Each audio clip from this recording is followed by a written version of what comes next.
Ce qui va nous occuper aujourd'hui comme thématique, eh bien, on va parler d'industrie 4.0, qui est donc un secteur en plein boom qui devient inévitable. Et donc, le Hub ne pouvait évidemment pas passer à côté de cette thématique. On vous propose donc d'attaquer ce gros morceau, ce vaste sujet, en nous penchant sur la question du recrutement et de la formation du personnel, qui est donc une question cruciale pour pouvoir relever le défi de cette nouvelle industrie dite smart. Pour en discuter, on accueille un duo d'orateurs. Je vais demander d'allumer leur caméra. Nous avons d'une part Fabien Defailly, qui est cofondateur et CEO de Citus Engineering et Cizeo, une entreprise, donc des entreprises qui se trouvent au Liège Science Park, pas très loin de Seraing Centre. Citus, c'est quoi? Eh bien, depuis 2009, avec une équipe pluridisciplinaire, il développe des solutions techniques complètes pour des clients qui sont issus de différents secteurs industriels de pointe, tels que l'agroalimentaire, l'automobile, le secteur spatial, l'aéronautique, etc., etc. Donc, le but étant d'aider les clients à maintenir et à développer des outils de production qui soient performants. D'autre part, nous accueillons Quentin Ledan, merci à lui, qui est lui ingénieur et formateur en industrie 4.0 chez Technifutur. Donc, Technifutur, c'est quoi pour ceux qui ne connaîtraient pas? C'est un centre de compétences qui développe et propose toute une série de formations, notamment pour le secteur de l'industrie du futur, à destination des entreprises, mais également des demandeurs d'emploi, des enseignants ou encore des étudiants. Je vais sans plus tarder céder la parole à Fabien pour qu'il nous explique un peu plus la démarche que Citus a mise en place, une démarche de valorisation donc, et de formation des talents en interne. Donc, je t'invite à partager ton écran et tu as 20 minutes chrono. Merci Manon. Donc ici, je vais d'abord vous présenter un peu ce que fait Citus Engineering et Cizeo, comment on s'inscrit dans cette industrie 4.0 et un focus sur une partie RH par rapport au recrutement de talents. Alors d'abord, c'est une présentation que je vais préparer avec Jennifer de Coster qui est ici avec moi dans la salle chez Citus. Bonjour. Qui est notre responsable RH et donc qui a fortement contribué à la mise en place de ce qu'on vous présente ici. Alors, Citus, nous sommes basés au Sartillement, donc dans la commune de Seraing, et nous développons en fait des moyens de production sur mesure pour l'industrie. Donc vraiment, notre constat, il y a une dizaine d'années avec mon associé Grégory, c'était de dire il faut garder une production manufacturière en Europe, voire en Belgique, voire en Wallonie. Et pour ça, il faut rester concurrentiel, il faut que les entreprises industrielles s'automatisent. Et donc, dans ce cadre-là, on a développé Citus. Et donc, qu'est-ce qu'on fait? Donc, voilà un petit peu quelques chiffres. On travaille pour différents secteurs, transport, aéronautique, défense, pharma, biotech. Et aujourd'hui, on est aux alentours de 10 millions de chiffres d'affaires pour un peu moins de 80 personnes. Je ne vais pas rentrer dans ces chiffres. On a un peu grandi par acquisition en reprenant des sociétés à Charleroi, à Namur et à Liège. Alors aujourd'hui, en fait, qu'est-ce qu'on fait? Des machines sur mesure, je le montrais. Vous avez, il y a quelques images en fait qui sont plus parlantes. Un système ici robotisé de manipulation de seringues, où l'objectif, c'est d'aller en fait chercher des seringues qui arrivent dans les caisses que vous voyez là sur des tubs et les placer en ligne pour que derrière, elles puissent passer dans les systèmes de remplissage ou de marquage. Donc, ce sont vraiment des systèmes sur mesure et là où on a une valeur ajoutée, où notre compétence est forte, c'est le côté multidisciplinaire nécessaire pour intégrer ce type de solution. Et donc, quand on voit ce type de machine, on va devoir appréhender les aspects robotiques, l'instrumentation, la partie mécanique, la partie sécurité machine. Donc, ce côté multidisciplinaire, c'est vraiment comme ça qu'on est structuré, que notre équipe, des compétences qu'on a dans l'équipe, je dirais. ici, j'ai une vidéo, mais quand on a fait les essais, je crois que c'était assez haché comme signal. Donc, je ne sais pas si vous en profitez bien. Je ne sais pas maintenant si ça fonctionne mieux que tout à l'heure ou si c'est toujours aussi De mon saccadé. côté, ça lacture un petit peu, mais après, ça Ah, illustre quand même. voilà. On n'est pas très technologique, en fait, c'est notre problème. Voilà, mais c'est quelques images pour illustrer, mais vous voyez un petit peu le type d'installation qu'on construit et avec toujours une part importante de conception, donc qui se fait vraiment bureau d'études pour aller définir une solution sur mesure pour le client. Voilà, j'enchaîne. Vous avez à mon avis vu un petit peu. D'autres images ici d'installation. Toujours dans le domaine pharmaceutique. Donc, on a deux grands pôles. Un pôle avec une activité pharmaceutique qui est aujourd'hui basée à Namur, mais qui déménage dans quelques mois ici, qui nous rejoint au Certillement en janvier. Ça, c'est le pôle pharmaceutique avec Cyseo, la société Cyseo, et la société Citus Engineering qui fait le même métier, mais dans le reste de l'industrie hors pharma. Ceci, ce sont encore d'autres systèmes robotisés qui ont été développés pour l'industrie spatiale. Donc, qui est-ce qu'on travaille? Donc, encore une fois, nos clients sont des acteurs industriels. Dans le domaine pharmaceutique, on travaille avec des sociétés comme GSK, Sanofi, Pfizer. Dans le domaine ici aéronautique automobile, chez Citus, ceci c'est un projet pour Thales. On travaille pour des sociétés comme Safran, tous les acteurs qui ont besoin de moyens de production. Avec un pôle également instrumentation qui est une composante importante. Donc ça, c'était un petit peu pour vous décrire ce qu'on fait chez Citus. Je ne pense pas que vous nous achèterez une machine à l'issue de cette présentation, ce n'est pas tellement l'objectif, mais c'était pour que vous compreniez un petit peu, nous les enjeux technologiques qu'il y a derrière. On doit vraiment maîtriser une série de compétences que j'ai repris ici sur ce slide. On parle de mécanique, de robotique, de vision industrielle, des calculs de simulation, tout ce qui est piping, process, sécurité machine, automation, électricité, instrumentation, IoT, et coordonner tout ça avec de la gestion de projet dans un environnement technologique qui évolue très fortement. Et donc, on se positionne, quand on voit les vidéos et le type d'application qu'on a, on se dit, OK, c'est à la pointe de la technologie, mais de notre côté, on se positionne en généraliste. C'est-à-dire qu'on va avoir des compétences de base dans tous ces secteurs, mais on va également s'appuyer sur des partenaires quand on a des besoins plus précis. On parle d'IoT, de data, donc tout ce qui est Internet des objets. Voilà, on va aller travailler avec une société externe dont c'est le métier. Parce qu'on ne sait pas, de notre côté, avoir une maîtrise poussée de tous les métiers. C'est-à-dire qu'on a certains métiers comme la robotique ou la mécanique qui sont vraiment internalisés, mais pour une série d'autres métiers, on va s'appuyer des experts externes. Il y en a beaucoup ici en région Wallonne. Alors, pour parler un petit peu justement des aspects des ressources humaines, vous présentez comment nous, on aborde le recrutement chez Citus et chez Cyseo. Bon, d'abord, de manière globale, je pense que des ingénieurs, des techniciens et toutes vraiment les filières techniques sont en pénurie depuis de nombreuses années. Ça, c'est un constat qui est partagé par beaucoup de sociétés, qui est défendu d'ailleurs par la fédération Agoria, qui défend ces entreprises technologiques et qui les représente. Et malheureusement, cette tendance ne s'inverse toujours pas à l'heure actuelle. Donc, il y a une pénurie de profils techniques.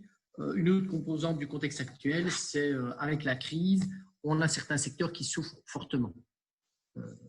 En premier, peut-être le secteur aéronautique, qui souffre terriblement de la crise. Alors, en fait, c'est un problème, mais qui peut se révéler une opportunité pour certaines entreprises parce que ça contribue à avoir un peu de mobilité dans les ressources. voilà, on a des acteurs dans l'aéronautique qui ne renouvellent pas tous les contrats, qui licencient, et donc il y a une mobilité dans les profils techniques, d'une part. D'autre part, là où les gens sont moins mobiles, c'est que la situation n'aide pas et il y a un sentiment d'insécurité où les gens ne sont pas prêts à bouger trop vite rapidement. Mais je pense que cette crise du Covid actuellement est peut-être une opportunité pour les gens qui doivent recruter en tous les cas. Alors ici, sur le slide, si vous avez parcouru, comment est-ce qu'on fonctionne, nous, pour recruter? On essaye déjà de travailler sur la notoriété et l'image. Ce n'est pas évident parce que bon, souvent, les gens ne connaissent pas vraiment Citius ou Cizeo, mais pour ça, on a déjà des liens étroits avec les écoles et les universités. Comment en sponsorisant certains événements, en étant présent, en proposant des stages, des visites d'entreprise. On a plusieurs personnes également qui donnent des cours dans les universités ou dans les hautes écoles, des cours en robotique. On a un autre collègue qui donne des cours en gestion de projet. Et ça permet d'avoir une certaine visibilité par rapport aux étudiants qui demain seront sur le marché du travail. Ensuite, on s'appuie sur des réseaux comme LinkedIn pour recruter. Et ce qui fonctionne également beaucoup, c'est le bouche à oreille directement. Parce que nos meilleurs émissaires, ce sont nos collaborateurs en interne qui répandent la bonne parole autour de nous. Et puis après, on a une série d'événements comme la journée découverte d'entreprise. Agoria organise un système justement pour que les étudiants visitent les entreprises. Toute une série en fait d'événements qui permettent d'être visibles auprès ceux-ci des étudiants. Alors, on participe également avec Technifutur au comité de pilotage Mecavolt pour valider les formations techniques. Donc, on en parlera un petit peu au slide suivant de ce qu'on fait pour la formation continue en interne, mais c'est un volet important chez nous. Alors, ici, on a parlé beaucoup d'étudiants et de profils juniors. Il faut savoir qu'on recrute également pas mal de profils plus expérimentés. Pour nous, c'est important d'avoir un bon équilibre entre les deux, qu'on ait des juniors qui puissent arriver avec peut-être un regard plus technologique. En général, ils sont plus au fait des nouvelles technologies et des profils seniors qui, eux, vont avoir une autre expérience et ce mélange est intéressant entre les deux. Et donc, ça nous arrive régulièrement de recruter des gens qui ont plus de 50 ans pour pouvoir travailler en collaboration et contribuer à pérenniser le savoir dans l'entreprise. Alors, un point important aussi, c'est qu'on a vu, on balaye pas mal de compétences. C'est difficile pour nous d'engager des gens qui sont opérationnels du jour au lendemain. Quand on engage un roboticien, on n'a pas beaucoup de filières finalement en région wallonne qui met des roboticiens sur le marché. Et souvent, c'est des gens qui sont devenus roboticiens de par leur expérience. Et ce qu'on met le plus en avant, c'est vraiment le savoir-être de la personne plutôt que le savoir-faire. Donc, le savoir-faire, c'est vraiment pour nous les compétences techniques. Le savoir-être, c'est la manière dont il va s'intégrer dans l'équipe et toutes ces qualités humaines qui vont lui permettre de se développer et de développer l'entreprise. Et en fait, on remarque que souvent, quand on a un souci avec RH, c'est plus lié à une composante de savoir-être que de savoir-faire. Et donc, c'est important pour nous de mettre la priorité là-dessus. Alors, voilà, être actif sur le marché également, proposer un environnement de travail, un équilibre vie privée, vie professionnelle, impliquer les gens dans les modes de décision pour être attractif et motiver les collaborateurs qui, de plus en plus, cherchent quelque chose en plus du salaire, un cadre de vie, un sens à ce qu'ils font. Donc ça, c'est vraiment de se dire, OK, voilà un petit peu, nous, comment on voit le recrutement, quelles sont les priorités et comment est-ce qu'on met ça en œuvre. Alors, en conclusion, quand quelqu'un arrive ici, le travail n'est pas fini parce qu'on a rarement des gens opérationnels du jour au lendemain, d'une part. Donc, il faut former ses nouveaux collègues. D'autre part, les technologies évoluent rapidement. Donc, les collaborateurs qui sont là depuis plusieurs années doivent être sans cesse se renouveler. Et il faut motiver les équipes. Souvent, c'est une des attentes de nos collaborateurs, de nos profils. On a beaucoup de profils techniques. C'est d'apprendre des nouvelles choses et de se former. Et donc, la formation est également un critère de motivation. Et puis, bien évidemment, pour la performance des projets et de la société, de pouvoir proposer des solutions innovantes à nos clients et robustes. Pour vous donner une idée, voilà, on a un objectif en interne de 5 jours de formation par an par personne. Ça peut être plus ou moins, suivant les années, suivant les personnes, suivant les profils. Je regardais en préparant cette conférence, on est aux alentours de 3650 heures de formation en 2019. Alors, cette formation, elle apparaît sur plusieurs niveaux. On a des formations externes assez classiques. On travaille beaucoup avec Technifutur, on l'a évoqué avant dans les partenariats, pour les formations techniques. Donc, aujourd'hui, en formation continue, beaucoup de formations, que ce soit en mécanique, en automation, en robotique, se font au travers de Technifutur. On privilégie également des formations, on l'a dit, sur le savoir-être. C'est plus au niveau de la communication, la négociation, la gestion du temps, ce genre de choses. Aujourd'hui, on travaille pas mal avec Anne-France Perry de la société Préface. Alors ça, c'est un volet, les formations externes, mais ce n'est pas l'unique volet parce qu'on a des formations également internes, des partages d'expériences.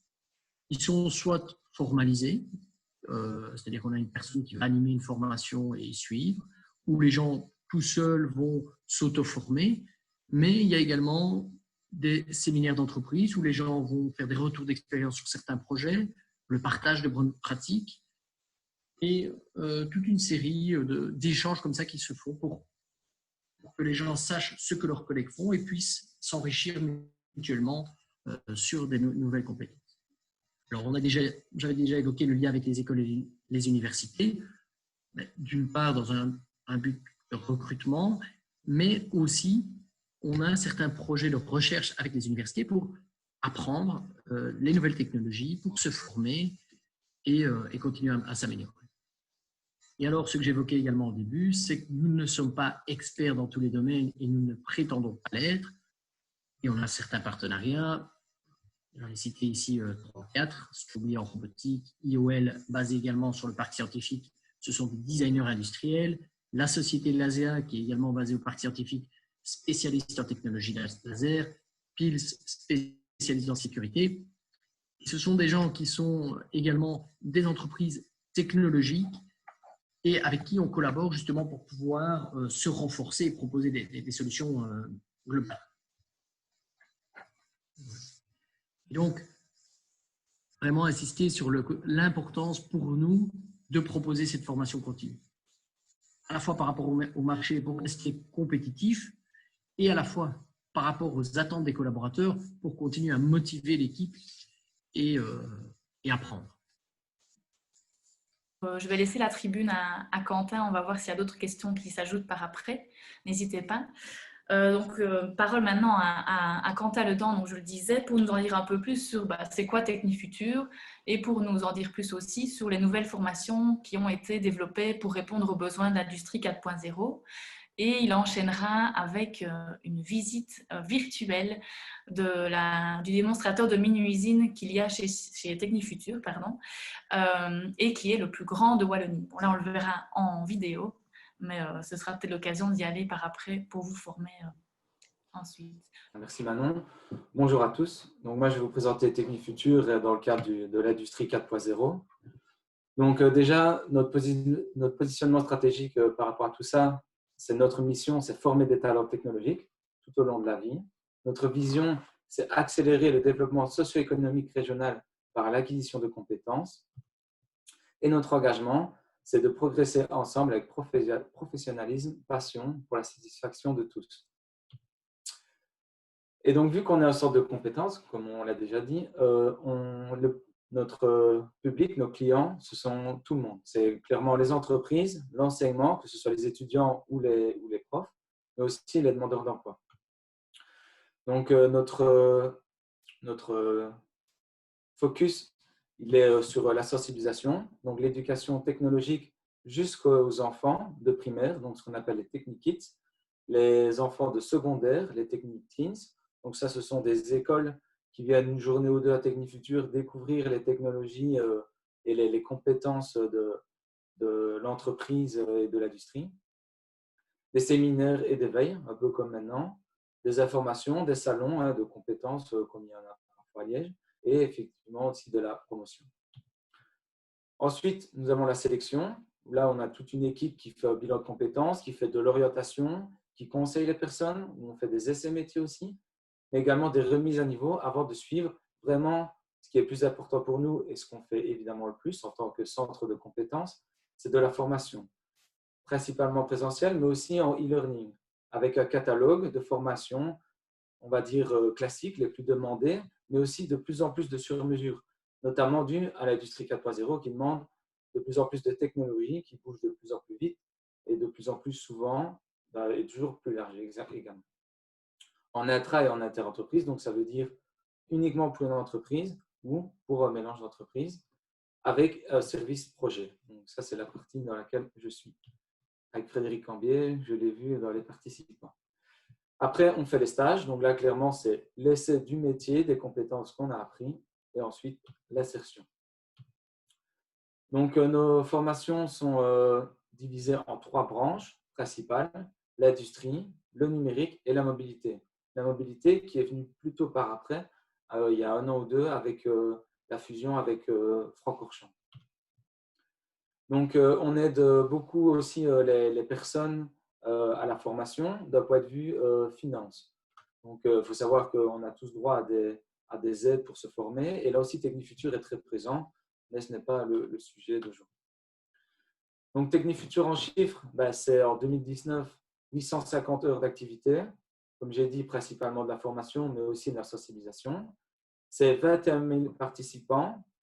Donc, en termes de participants, on voit que c'est beaucoup des entreprises et des enseignants. Mais en fait, le demandeur d'emploi, il y en a moins, mais ils font des formations beaucoup plus longues, souvent de l'ordre de quelques mois, voire 1 an pour certains.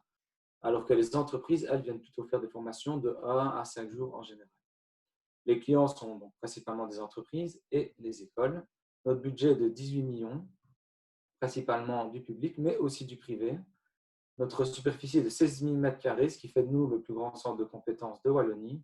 Et nous sommes 135 collaborateurs, mais avec un carnet d'adresses extrêmement important, qui nous permet d'aller chercher les bonnes compétences pour les bonnes formations, aller chercher l'expert de la bonne technologie ou de la bonne formation au sens large, comme par exemple Citus. Mais aussi, étant donné notre nom, on est orienté très technologie, future, comme la réalité augmentée, la pression 3D, une smart grid, un des projets sur lesquels mon collègue travaille beaucoup, les véhicules autonomes et connectés et l'industrie 4.0 avec notre démonstrateur que je vais vous parler un peu après. Mais l'industrie 4.0, c'est quoi? Si je devais donner une définition, je dirais plutôt une suite de compétences, de caractéristiques. C'est une nouvelle génération d'usines connectées, robotisées, intelligentes, flexibles et réactives, efficientes aussi, responsables, avec une valorisation des données et une frontière de plus en plus mince entre le réel et le virtuel, pour qu'enfin, il y ait une véritable collaboration entre l'homme et la machine. Donc là, on retrouve déjà quelques mots, je crois qu'on a vu tout à l'heure avec Woodclap, c'est ça? Mais pourquoi l'industrie 4.0? Quand je le présente, j'ai souvent la remarque que l'industrie 4.0, ça vient des chefs d'entreprise qui veulent toujours plus de rentabilité, etc. Or, ce n'est pas vrai du tout. Ça vient avant tout du consommateur, c'est-à-dire nous. Donc, le consommateur, il veut actuellement des produits de plus en plus personnalisés. On veut plus de choix, plus de réactivité, plus d'informations sur notre produit. Un produit toujours moins cher et donc plus accessible, livré plus rapidement, plus intelligent et interactif. Donc, ça, c'est clairement nos smartphones, nos voitures, etc. Avec toujours un meilleur service. Donc là, j'ai repris un ensemble de produits de quelques euros à quelques dizaines de milliers d'euros qu'on peut demander personnalisés et qu'on veut livrer chez nous de plus en plus rapidement. ce qui est évidemment encore plus vrai avec la crise qu'on vit actuellement. Mais c'est aussi pour le travail à l'industrie 4.0, clairement, c'est ancrer l'industrie et les emplois dans nos régions, puisque grâce à des nouvelles technologies et des nouvelles méthodologies, on va pouvoir être plus compétitif, parce que clairement, avec ces dernières années, chaque entreprise est en concurrence avec le monde entier, avec le e-commerce. On va donc pouvoir potentiellement relocaliser des entreprises en gagnant en performance, en qualité et en compétitivité. Assurer des activités à haute valeur ajoutée, parce que clairement, les activités qui ont peu de valeur ajoutée, qui sont très répétitives, ce n'est pas toujours valorisant pour les personnes et surtout, c'est dangereux à long terme pour eux. Améliorer les conditions de travail, donc, et effectuer un travail plus valorisant. Et pourquoi l'industrie 4.0 au sens large? Bien, évidemment, pour l'environnement. Ça va être clairement un des défis majeurs du futur. Et donc, l'industrie 4.0 se doit de répondre également à ce critère. Donc, c'est une efficience énergétique, des réseaux intelligents, une économie plus durable, une réduction des déchets et du gaspillage. Il y a beaucoup de méthodes de gestion de production d'ailleurs dans ces domaines, avec un ancrage de l'industrie et des emplois dans nos régions et donc viser un circuit plus court. J'aimerais juste introduire quand même ce qu'était l'industrie avant, parce qu'en termes de compétences, on identifie aussi plus facilement ce qu'on était en sachant d'où on vient. Ce qu'on sera en sachant d'où on vient. Donc, il y a eu 3 grandes révolutions dans l'histoire de l'industrie, d'où le nom Industrie 4.0. La première, c'est l'Industrie 1.0 qui vient avec l'invention de la machine à vapeur principalement et la mécanisation. Donc là, ça change toute la société. On était principalement agricole, on avait principalement une société agricole et artisanale qui va se transformer en une société industrielle et commerciale. Donc, comme j'ai dit, ça vient principalement de la mécanisation du transport et de l'exploitation de l'énergie, la vapeur. La deuxième révolution qui vient, elle, avec une approche de production de masse, grâce notamment aux nouvelles technologies de l'électricité, mais aussi de nouvelles méthodologies comme la ligne de production. Donc, c'est une approche qui a été inventée par Taylor et Ford, avec les moteurs électriques comme technologie, mais aussi le pétrole, le moteur à combustion, l'automobile et le train qui en découlent directement, mais aussi la chimie. La troisième grande révolution industrielle, c'est celle qu'on connaît actuellement c'est celle qu'on voit actuellement le plus souvent dans la province de Liège et en Belgique le plus souvent. Donc, c'est une production automatisée grâce à l'informatique et l'électronique. Donc, elle se base sur l'automatisation de tâches qui d'abord étaient le plus souvent impossibles avant, puis ensuite une augmentation de la productivité. Ensuite, les technologies de l'information et de la communication. Et enfin, la chimie, avec notamment le plastique. Donc ça, c'est une révolution qui a eu au milieu du XXe siècle jusqu'à nos jours, pour en arriver à l'industrie 4.0. Donc, l'industrie 4.0, c'est avant tout une approche. Donc, ce n'est pas que des technologies, du hard skill, comme on appelle ça souvent. C'est une industrie 4.0, c'est aussi une approche, une philosophie. Ce n'est plus une ligne avec une seule entrée et une seule sortie. Donc, vraiment la grosse ligne de production qui fait tout le temps le même produit, c'est-à-dire une série de produits très limités. Ce n'est plus le client qui s'adapte au marché. Donc, puisqu'on produit en masse le même produit, on inonde le marché et alors c'est le client qui s'adapte sur ce qui est disponible. Ce n'est plus des tâches répétitives qui n'apportent aucune valeur ajoutée et qui valorisent très peu l'humain et le travail. Et ce n'est plus un process cyclique. Donc, on fait vraiment tout le temps la même chose. Et dès qu'il y a un petit changement, pour quelle que soit la raison, comme une crise actuellement, le process doit totalement être repensé. Alors, c'est quoi? C'est une production avec une logique plutôt poste par poste. Comme ça, on peut avoir une combinaison et une flexibilité beaucoup plus importante. Chaque produit peut être potentiellement unique. La production s'adapte à la demande. Typiquement, c'est le site, le e-commerce qui pilote la ligne. L'humain crée une valeur ajoutée, donc clairement se démarque de la machine, puisque maintenant les machines peuvent faire des choses toujours plus importantes. L'humain doit vraiment se démarquer. Luna crée une vraie valeur ajoutée du coup. Donc, clairement, grâce à sa créativité, c'est aussi un processus non cyclique. Les données sont utilisées, donc ça, c'est vraiment quelque chose d'hyper important dans l'industrie 4.0. C'est cette notion de données qu'on va utiliser pour être plus connecté, plus flexible, mais aussi une usine efficace en énergie. Donc, l'efficience énergétique. L'efficience, pour ceux qui ne savent pas, c'est le résultat sur l'énergie. Mais ce que je veux aussi préciser, c'est que tout ce qui a été fait avant est toujours vrai. Le mécanicien, la ligne de production et tout ça, c'est clairement des compétences qu'on a encore besoin aujourd'hui. C'est juste qu'il y a une augmentation de la complexibilité et des compétences. Mais évidemment, l'industrie 4.0, c'est aussi des technologies. Il y en a plein. Citus est dedans, comme les cobots, l'intelligence artificielle, le cloud computing, la réalité augmentée, la réalité virtuelle, les véhicules autonomes, surtout industriels actuellement, qu'on appelle les AGV plus souvent, ce qui va engendrer du coup directement des nouvelles compétences.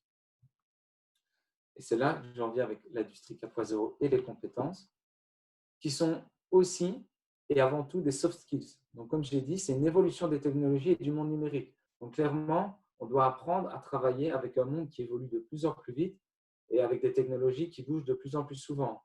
C'est aussi du relationnel et organisationnel, c'est-à-dire récupérer de l'information, transmettre, anticiper, et aussi avoir une certaine créativité. Donc, c'est plus se contenter de faire tout le temps la même tâche qui est totalement répétitive. Maintenant, dans l'industrie 4.0, on demande une certaine polyvalence, une certaine flexibilité.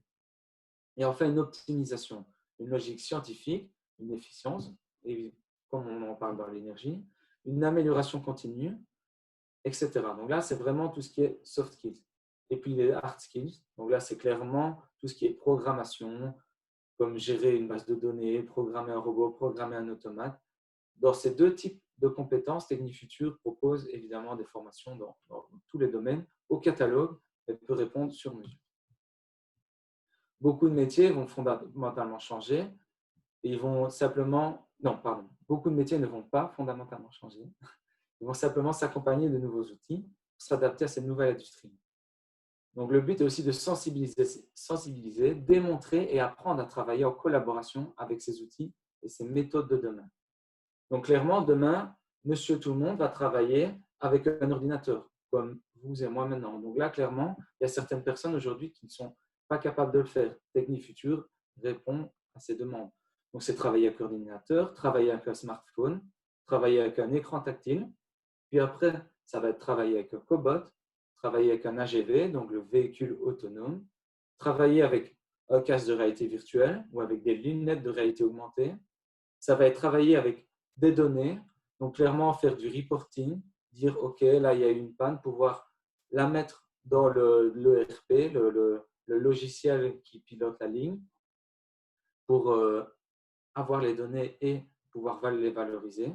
Travailler en simulation, donc là c'est lié directement à la réalité augmentée et la réalité virtuelle, c'est-à-dire avoir un jumeau numérique de la ligne ou du produit, simuler ce qui se passe avant de le faire en physique, clairement pour anticiper les problèmes.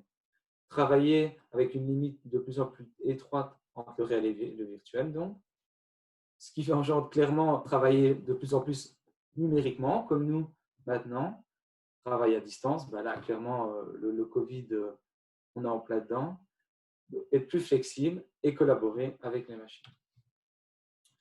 Bon, évidemment, il va y avoir des nouveaux métiers, hein, ça c'était mon petit lapsus d'avant. Les métiers de demain qui n'existent pas aujourd'hui ou qui commencent à exister, c'est tout ce qui est roboticien, coboticien, expert en sciences de la donnée, maquettiste numérique, expert en efficacité énergétique, expert en fabrication additive. Donc, pour ceux qui ne savent pas, parce que ça je n'ai pas encore beaucoup parlé, c'est tout ce qui est imprimante 3D. Donc, c'est où on dépose de la matière, on ajoute de la matière plutôt que l'enlever par opposition à l'usinage. Tout ce qui est développeur IoT, l'IoT c'est l'Internet of Things, donc c'est l'Internet des objets. C'est tous ces objets connectés qui doivent communiquer ensemble alors qu'ils n'ont pas spécialement été conçus pour ça, qu'ils ont des protocoles différents, etc. Être un expert en réalité virtuelle ou réalité augmentée, savoir simuler numériquement, être expert en intelligence artificielle, expert en cybersécurité, qui est un des grands freins actuels de l'industrie 4.0, puisque les process se numérisent de plus en plus, sont de plus en plus connectés. Les entreprises ont toujours de plus en plus peur d'être piratées, d'avoir une perte de données, que ce soit de clients ou alors de concurrents. C'est être spécialiste en business intelligence. Donc là, c'est clairement grâce aux données, imaginer un business. Être responsable des données. À pouvoir faire de l'analyse d'affaires par rapport à ces données. Juriste aussi, puisque toutes ces technologies vont amener des responsabilités différentes et des nouvelles idées, des nouvelles machines. Clairement, là, il y a un côté sécurité, responsabilité et donc juridique beaucoup plus important. Spécialiste en énergie, vert, durable, etc. Des métiers, il va en avoir plein. Donc, clairement, certains métiers vont clairement disparaître, mais beaucoup vont être créés et beaucoup vont changer au sens large. Mais l'ensemble de ces métiers, de ces collaborateurs devront avoir également une approche 4.0. Donc ça, c'est tout le monde qui devra être plus flexible, réactif, efficient, responsable, toujours axé sur une valorisation des données afin d'avoir une amélioration continue et pouvoir simuler et modéliser numériquement son entreprise. Donc, dans ce cadre, Technifutur a acquis un démonstrateur Industrie 4.0 qui permet de sensibiliser, mais aussi de synthétiser les formations dans le domaine. Puisque l'Industrie 4.0 touche tout le monde, comme je l'ai déjà dit, ben clairement, le démonstrateur 4.0 est la cible de tout le monde. Donc, clairement, elle est censée intéresser tout le monde. C'est pourquoi on va en parler maintenant avec ma petite vidéo. Idéalement, on devait la faire en présentiel, cette conférence, donc ce sera un peu moins bien. C'est pour ça que je vous invite à revenir après. Donc là, c'est notre... vivre la vidéo. Hein. Pardon? Tu vas nous faire vivre oui, voilà, c'est ça. Donc, je ne vais pas vous mettre le son, je vais la commenter moi-même. Donc là, c'est notre CEO, Thierry Castagne, qui vous présente l'Industrie 4.0, un peu comme je vais te faire. C'est sous-titré. Donc, il rappelle un peu ce que j'ai dit. Donc, c'est une usine robotisée, connectée.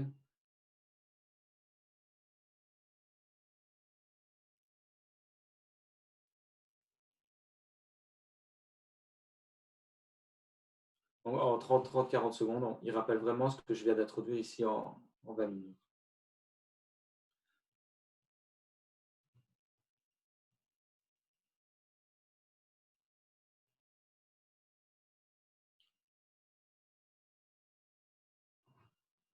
Pourquoi investir dans le 4.0? Donc là aussi, on a des formations dans ce domaine-là, si ça vous intéresse. Donc un côté plutôt business de l'industrie 4.0. Il faut savoir que ce démonstrateur 4.0 aussi a été investi avec un associé, un collaborateur qui est Job at Skills. Je vous invite aussi à aller voir ce qu'ils font.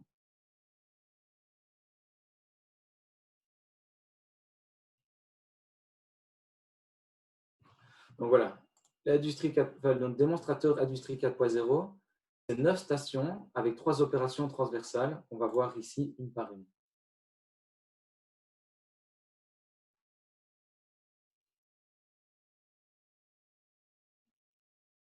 C'est le petit schéma. Donc voilà, ça c'est son robot pour la formation, qui sont à part de la ligne 4.0, ils font juste partie de l'atelier. Donc ici, on a une imprimante 3D qui nous permet de produire sur mesure des pièces. Donc il faut savoir que la ligne 4.0, le démonstrateur Industrie 4.0, a pour but de produire des smartphones fictifs. Donc c'est clairement de l'assemblage de produits électroniques, ce qui est vraiment quelque chose de plus en plus courant aujourd'hui. Donc là, nous avons une imprimante 3D qui nous permet de concevoir sur mesure ce que le client demande. Donc c'est d'imprimer vraiment, de personnaliser uniquement le produit que le client demande. Ensuite, on a la station de prise de commande du client par le PC. Donc là, clairement, c'est MES. C'est un logiciel qui pilote la ligne, qui pourrait être en liaison directement avec le site d'e-commerce de l'entreprise. Et donc, l'e-commerce piloterait directement la ligne. Donc là, on voit les paramètres du smartphone à rentrer. Là, j'ai la gestion du stock par tablette tactile. Ou alors, j'ai la ligne qui me dit ce qu'elle a besoin. J'ai l'opérateur qui fait OptiKitting. Donc, le kitting, pour ceux qui ne savent pas, c'est faire OptiKit, d'où son nom. C'est prendre les composants seulement dont la ligne de production a besoin. C'est les mettre dans une boîte et les mettre ici dans notre ligne sur un véhicule autonome, un AGV, qui lui va s'occuper d'alimenter notre démonstrateur seulement avec les composants dont elle a besoin. Ces composants sont réceptionnés par un robot industriel qui les dépose sur un chariot RFID. Donc, le chariot RFID est identifié, associé à la commande du client. Et donc, puisqu'on sait identifier ce chariot, on sait personnaliser le produit à chaque station. Donc là, on a un magasin automatisé 3 axes aussi, qui est une zone tampon stratégique. Nous avons assemblage par robot avec changement d'outils automatique et contrôle qualité à 2 endroits par vision industrielle. Il faut savoir que les grandes séries, c'est automatisé. Donc, le smartphone classique, l'iPhone 12 noir, 64 Go qui se vend beaucoup, notre ligne de production est capable de le faire de façon autonome. Mais quand le client demande vraiment une personnalisation unique du produit, alors là, on fait intervenir l'opérateur. Donc, précédemment, c'est l'imprimante 3D. Et ici, c'est ce qu'on appelle le pick by light. Donc, on va aider l'opérateur à personnaliser le produit en mettant des pièces dans le bon ordre. Donc, c'est une tâche rare qui ne demande pas d'être automatisée, qui demande de la flexibilité. Et là, donc, clairement, c'est l'homme qui est beaucoup plus intéressant qu'une machine. Donc là, il est guidé par écran et capteur. Il confirme avoir fini sa personnalisation de produit. Ça pourrait être une gravure, ça pourrait être un dessin, on peut imaginer vraiment beaucoup de choses. Une fois que le produit est fini, on refait un contrôle qualité industrielle. Et ensuite, on package. Donc, on a 3 façons de packager sur notre ligne.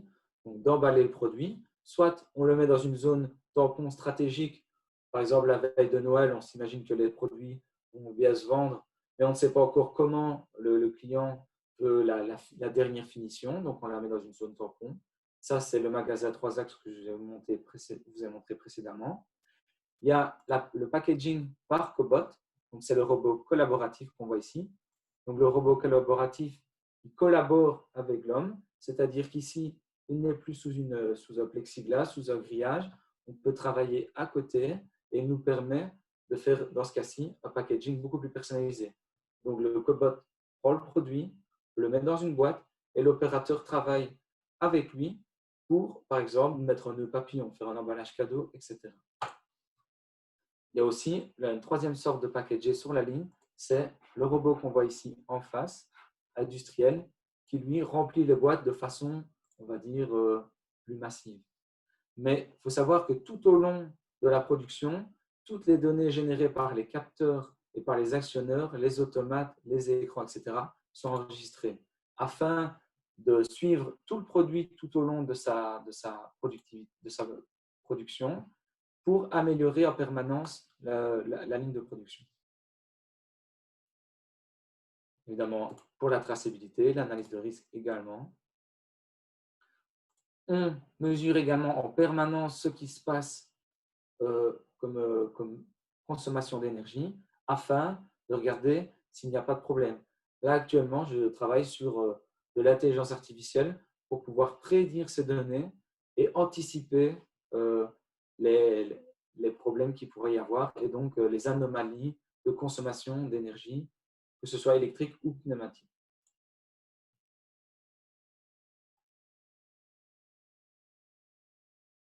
Et enfin, notre dernière étape transversale, c'est un jumeau numérique. Actuellement, il est plutôt au niveau simulateur numérique. Donc, c'est toute la ligne qui est dessinée, en 3D. On peut mettre avec un casque de réalité virtuelle ici et on peut circuler dedans. Il faut savoir que dedans, je suis capable aussi de simuler mon process et donc de regarder les temps de cycle théoriques de mes produits. Par exemple, si j'ai une grosse commande d'un client, je pourrais simuler si j'ai le temps de le faire ou pas. Le seul côté qui me manque pour le vrai côté jumeau numérique, c'est ce côté physique. Mais alors là, on a notre partenaire JobAskills qui travaille actuellement sur du jumeau numérique beaucoup plus puissant avec cette notion de physique que nous n'avons pas encore. Et enfin, la réalité augmentée, dans notre cas, elle sert au dépannage. Donc, je scanne chaque machine. Le logiciel est capable de reconnaître quelle machine c'est, d'identifier sur l'appareil photo où sont les capteurs. Donc, l'opérateur n'a plus besoin de chercher. En fonction du capteur, on lui donne un datasheet de manuel et donc il s'y retrouve beaucoup plus facilement. Beaucoup plus pratique pour de ne plus se travailler avec toute plein de fardes ou plein d'informations. On a vraiment la bonne info au bon moment. Parce que clairement, un des défauts de l'industrie 4.0, ça va être le fait qu'on a de plus en plus de capteurs, d'informations, et donc on a besoin aussi d'avoir la bonne information au bon moment, et cette application nous permet clairement. Et donc, comme je vous l'ai dit, le démonstrateur s'adresse à tout le monde, que vous soyez étudiant, demandeur d'emploi, entreprise, enseignant. Je vous invite à venir le voir à Technifutur.